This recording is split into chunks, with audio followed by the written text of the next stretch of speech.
It's the only place in the church that I'm authorized to torment a spiritual being. And I torment them until they leave.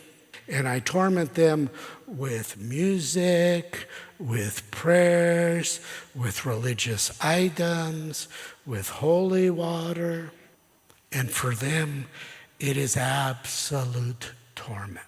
Bless the Lord, O my soul, bless it. Hi, thanks for tuning in to Armor of God. As always, thank you so much for taking the time to be here with us, and hopefully you'll learn a lot from this video. And if it isn't too much of a hassle, please share this on your social media to help spread the message. Well, anyway, since this video is released on a weekend, I thought I'd like to reserve the weekend for compilation of different subjects from various priests, just like the ones I used to do before. For the past few videos, I've focused more on a single subject rather than multiple subjects compiled into one video. But for this one, it's going to be another compilation again. Anyway, I'll kick this off with the exorcist Father John Farao about the conversation St. Faustina had with Jesus in the hospital. And just letting you know, I'll be sharing materials from 3 exorcists in this video. The first is Father John Farao, and then Father Vincent Lampert, as well as Father Daniel Reehil. The central question in exorcism is, does the person want to be free? Do they want to belong to God or to the evil one? It's a question of free will. Now, some people who are possessed really have not understood about God. They have to be willing to say, yeah, God does not allow us to force somebody against their will into heaven, okay? Or into hell. People have to freely choose, okay? Saint Faustina, Divine Mercy, she was ill. She died in her early 20s or early 30s from TB. She was in a Catholic hospital, and there's a bunch of beds everywhere, and there was this man very sick, and he was dying. And she was kind of watching this, and the priest didn't come in time for the last rites for this guy. Well, next time Jesus showed up for his appearance with her, okay, St. Faustina was not pleased with that priest. So she kind of tore into Jesus a little bit about, your guy dropped the ball. He died and he didn't get a chance to go to confession. And where was the priest, okay? Catholic hospital and everything. And so Jesus said to St. Faustina, it's recorded in her diary, the moment a person dies, that very second, he says, he appears to the person and says, do you want to be with me for all eternity or not? Whether or not they've ever known him, brought up Christian, have the vaguest clue about faith, Jesus has this heart to heart. Do you want to be with me? And in that moment, they have full clarity in their mind what that means. God does not send people to hell. They choose not to be with him in heaven. And there's only one other place to be. And we've been talking a lot about how some parts of our society today are attracted to satanic activities and fascinated by the devil in the past few videos this month. So I thought this bit about what Father John shared here will be fitting. Now, every once in a while, I work in prison, so I spike things, all right? If I was going to have a bunch of teenage friends over and I was concerned that some of the teenage friends of my family might be not doing good things, I'd be making the best cookies I could with blessed salt in them. Because they're going to spit that right out or put it right down, and they're going to say, no, I don't want this. Literally. One of the things I do when I'm praying with somebody or they're coming to talk to me, I will take Lourdes water and I get it by the gallon. And I have a little cup on my desk. And I always fill it with water before they come in, and after we've talked for like half hour, are you thirsty? Oh yeah, I'm really thirsty. And I'll just hand them Lourdes water. And when they start shaking like this, just, okay, let me just put that down. Okay, this is not going to work. Totally tells me it's the real deal. If you suspect, what does it hurt to bless the room with holy water? And you come back and they're sleeping on the couch the next morning. Oh, we got some stuff going on here. I had a lady who was definitely possessed. I sent her on retreat with 2 nuns, kind of her security, all right? I said to the nuns, now make sure you bless her room very well. The retreat was a week long. It took to the last day of the retreat for the 2 nuns to figure out she was sleeping in the bathtub because she couldn't sleep in the room. Because the room was blessed, but they forgot to bless the bathroom. And the devil found the bathroom. Well, I can rest here. I can't be in there. You get very interesting responses from people like that. Or I'll give them a religious medal. No, thank you, I don't really like that. Or a holy card. Oh, no, no, no. If you really wonder, if you want to know, there's lots of little ways to do that. We don't talk about it, but it wouldn't hurt to put holy water in a recipe and eat it. It's not sacrilegious. But if there was somebody you were wondering about, and you made a really good pot of coffee, and you put a good amount of holy water in there, I'm pretty sure if that person has a serious demon, they're just like not interested in coffee all of a sudden. But you drink coffee every time you come here. Yeah, I don't want that one. He knows holy things. He will stay away from them, definitely. Play religious music in your house. Oh, you really want to tick them off. Gregorian chant, they really don't like that. I usually play that in the background when I'm doing exorcism ceremonies, and as soon as I hit that button, they look at me like, you're going to play that for 3 hours? Yeah, got to play that for 3 hours. It's the only place in the church that I'm authorized to torment a spiritual being. And I torment them until they leave. And I torment them with music, with prayers, with religious items, with holy water. And for them, it is absolute torment. The other day I shared something about Anton LaVey, and if you haven't watched it, you might want to check it out after this.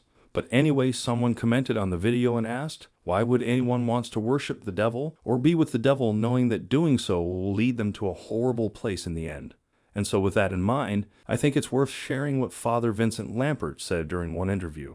It's not a direct answer to the question asked earlier, but at the same time, it helps to give a little more understanding about why some people are willingly worshiping the devil. And again, the devil is very, very intellectual. You know, recently there's a new movie out called Nefarious. It's about a man on death row who is possessed and his psychologist, who's an atheist, and they have a conversation. What's interesting about the movie Nefarious, it doesn't focus on all the theatrics of the devil, but he really shows his intellect. And usually that's a side of the devil that people don't really think about. But the devil is very intellectual. He's very smart. And sometimes he may be manipulating us and we don't even realize it. Anyway, for the next few clips will be from Father Daniel Reehil. And again, just as a reminder, if any of you'd like to listen to the whole thing, please check out Father Reehil's radio program on Radio Maria. And these clips are from his most recent radio session on Radio Maria. The first is about Father Reehil's comment on some Catholic churches that allow Muslims to use our churches to make the call for prayer to the Muslims. Now, there are churches around the world who have invited imams into the church to pray or chant the Islam call to prayer. You know, if you've been in Muslim countries, you've heard it with those sirens that go off and then that wailing they do. Well, they're doing it in Catholic churches. This is unconscionable that this is happening. It flies in the face of reason. Why, with the great history and tradition of all the Catholic prayers and hymns and chants that we have, would you invite an Islam call to prayer into a Catholic church? Why would you do that? I do not understand what's going on. And we have to pray for these people to come into the fullness of the truth and turn away from all these distractions and, quite frankly, blasphemous things that are happening. It's out of control. So if this happens in your church, please call your bishop and say, Bishop, this is not acceptable in the Catholic Church. We do not want an Islam call to prayer in a Catholic church, and get a group of people together to sign a petition to stop it. It needs to come to the front if it's going to be stopped. And they hide in secrecy and do these things under the radar. Enough is enough. I'm sure a lot of you have heard this before, astral projecting.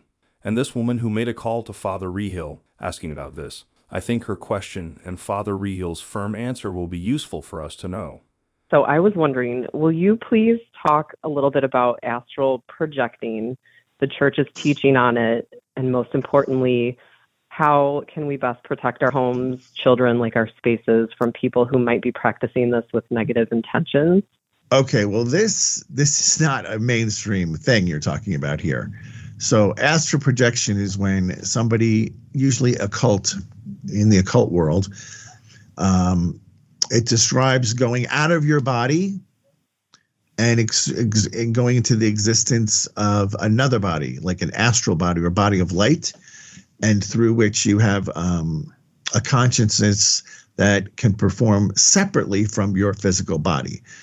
And this, I would say, is 100% in the realm of the demonic world, with the exception of bilocation, which is a gift from God that he bestows on his saintly people to accomplish two things at the same time. But it comes from God at God's discretion. It's not like we can just say, hey, I have a finance board meeting, but I also want to watch the Super Bowl tonight. So can I be in two places, Lord? He doesn't do that. He actually just makes it happen when he wants it to happen, and it's very rare.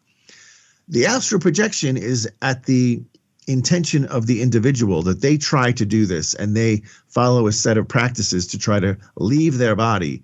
Very dangerous and not something you want to be doing. Now, if somebody's doing this in your home, and it's a child, I would say, this is directly goes against our faith. You need to go to confession, and you need to never do this again. If it's an adult, I would kick them out of the home. I would just say, you need to get out. We're not doing any kind of crazy occult practices in this house. And if that's your intention, you need to find another place to go. Hopefully it's not a spouse. No. So no one's doing it in my home. I was just wondering if someone, like a stranger, is trying to come into anyone's home and do crazy things, or how do you protect, saying they don't have carte holy blanche. Water. They don't have carte blanche to go wherever they want, and if your home is blessed and you're practicing your faith properly, the demons that are working with this individual are not going to want to go there. It's not a place that would be attractive to them. Don't be afraid. Don't worry about it. Just, this goes back into all sorts of Eastern, Japanese, Taoist, Hindu. Even in the Amazon, there's some records of them performing sorts of things like this. But this is not something that's Catholic. It 100% is not anywhere near what we believe or want to participate in. So don't go there. For non-Catholics, here you have probably heard Catholics talking about mystics a lot before. And if you haven't heard about this before, I'll just say this. From a traditional Christian perspective, the definition of a mystic would be a person who is especially chosen by God to receive mystical gifts and graces, which are freely given to the individual by the express will of God, and not through any special merit or choice of the individual who receives them.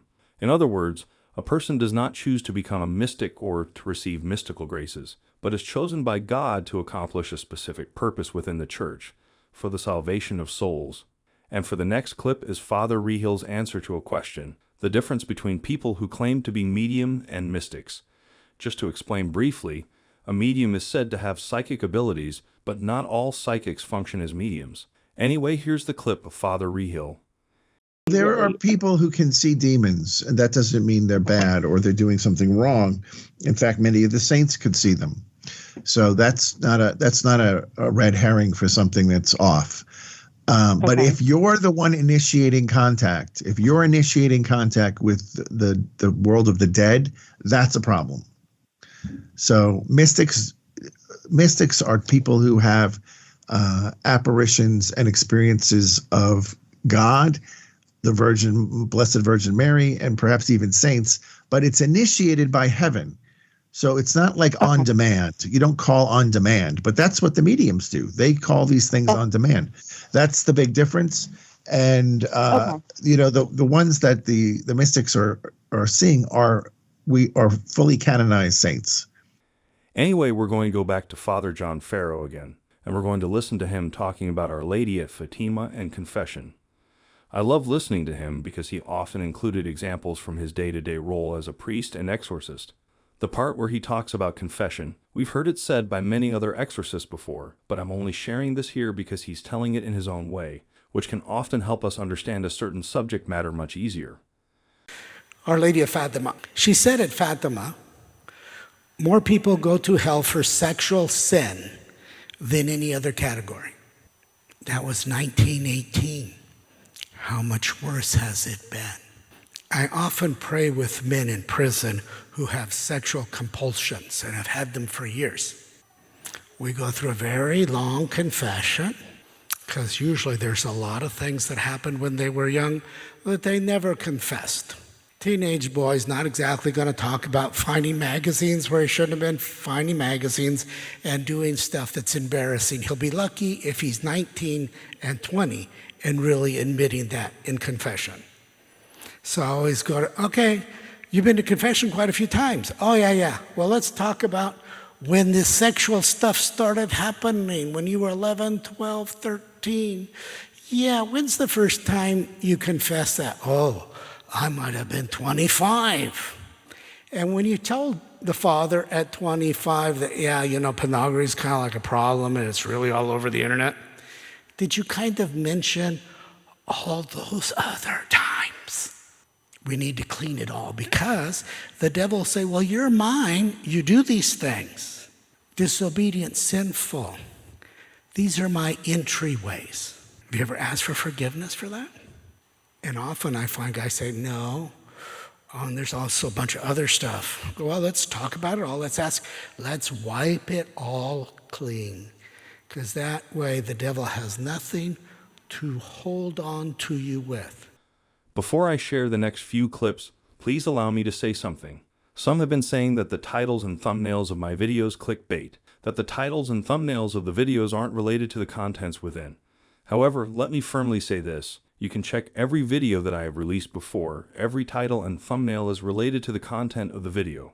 And that is why I've always made it a point to share the timestamps of the videos on the pinned comment area to help out with your navigation, to watch a specific subject within the video according to your preference. I hope that's clear by now, and so let's get back to Father Daniel Reehil again, as he shared the story of a woman who was a yoga enthusiast and later dabbling with Kundalini. Her name is Stacy Shore, and she's a convert to the Catholic Church.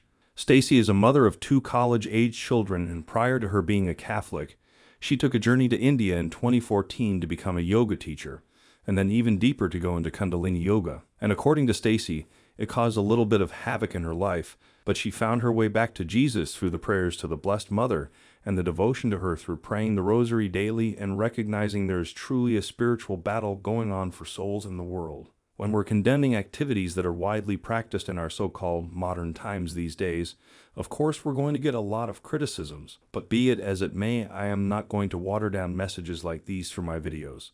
Sometimes I read a lot of you don't know what you're talking about comments, or this is bull, and so on.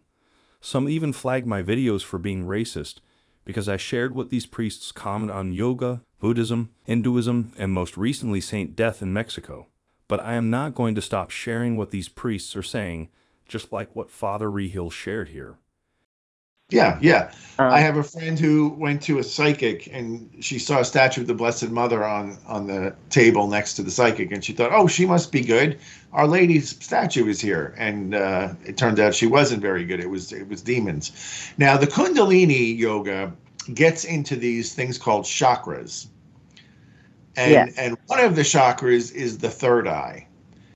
And truth be told, one of the worst possession cases I ever had was a young Catholic guy who tried to open his third eye, and that's where the demon went in. And then it took a year plus to get that guy into a state where he was okay again.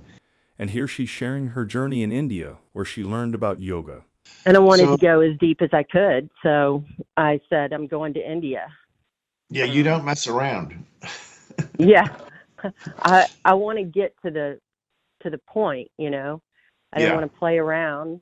I wanted to see if there was truth in it. These movements, these yoga movements, are forms of worship to pagan deities. Now, we know there's only one God. So if there's only one God, who are these pagan deities? They're demons.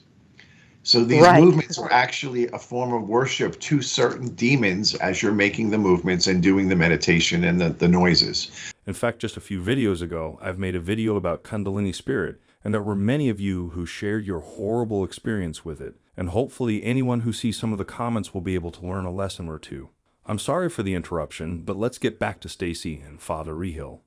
So I went, you know, you go through the teacher training. There's so many parts of the ritual. You know, you wake up at 4:00 in the morning and you do cleansing, and then you do yoga for an hour in the hot Indian sun, and you journal and you do breath work and you chant. And when I found Kundalini yoga, it was so much deeper, and it was I thought it was exactly what I was looking for. You go in and you're meditating, and you are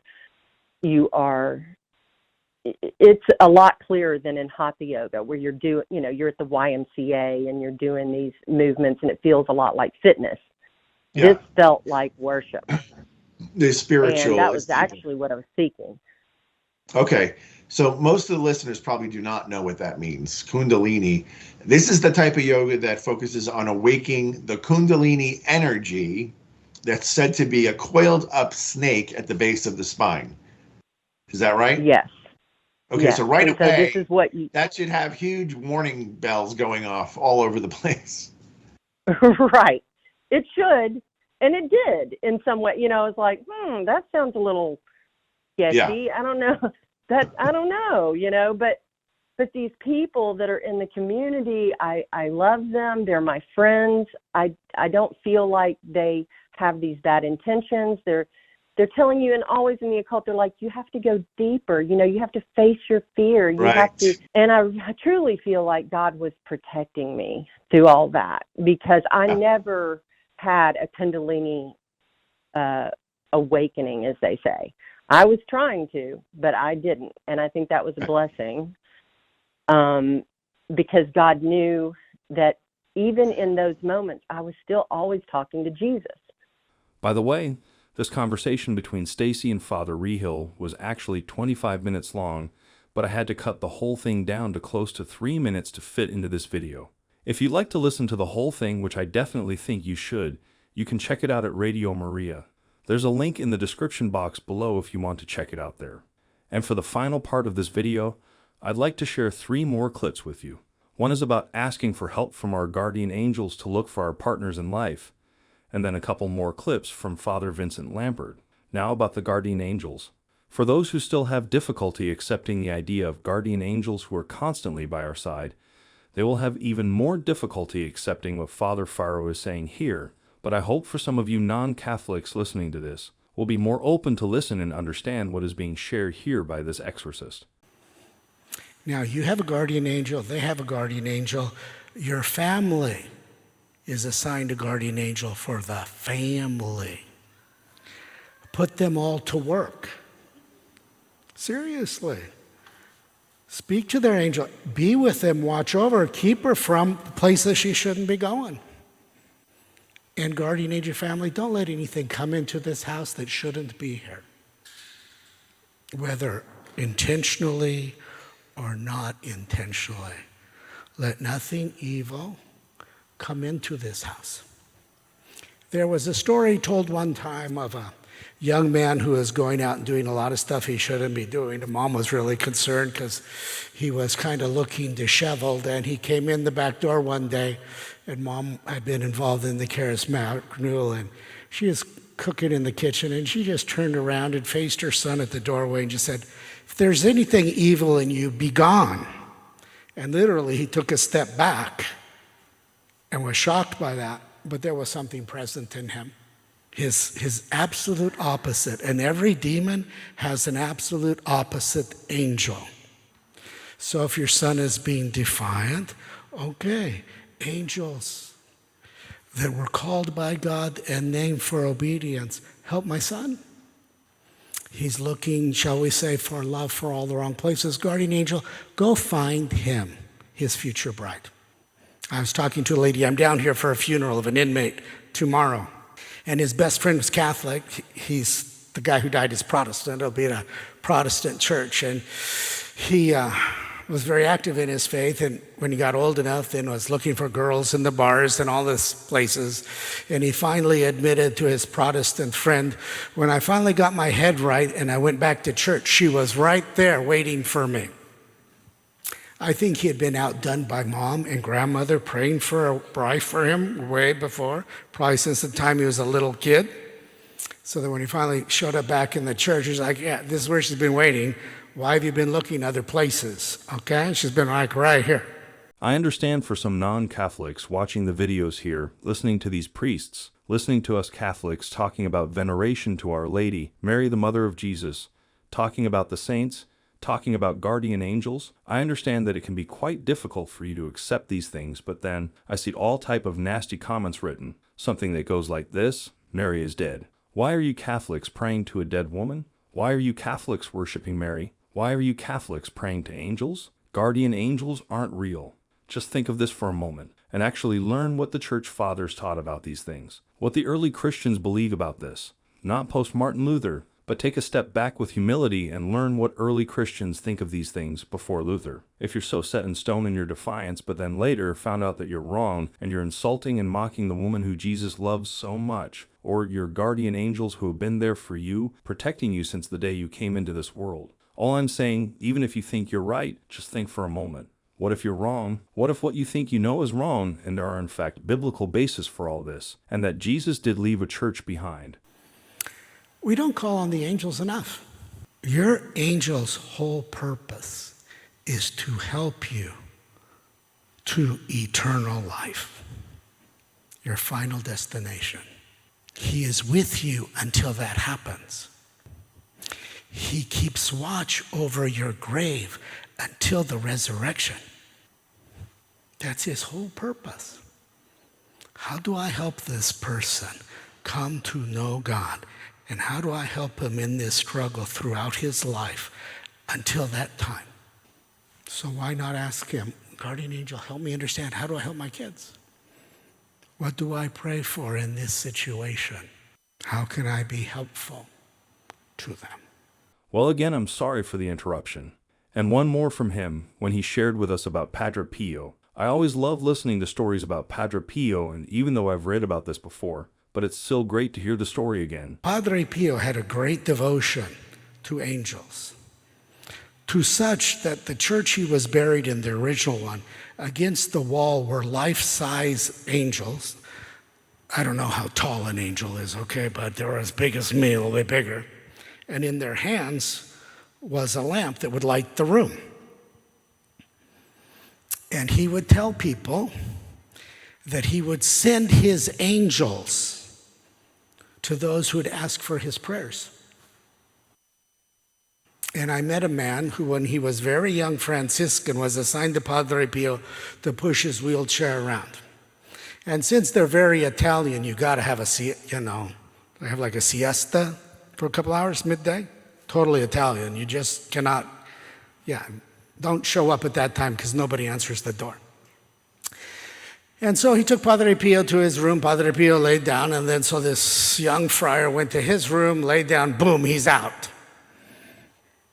All of a sudden he wakes up, startled, he looks at the clock, he runs down the hallway, opens the door, and Padre Pio is sitting on his bed, and he says to him, so how many times do I have to send my angel to wake you up?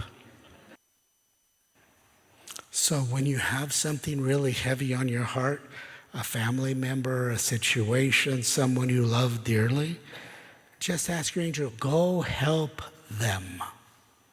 I don't even know what to pray for. Go help them. Because sometimes things are very heavy on our heart and we feel very bewildered What could I possibly do?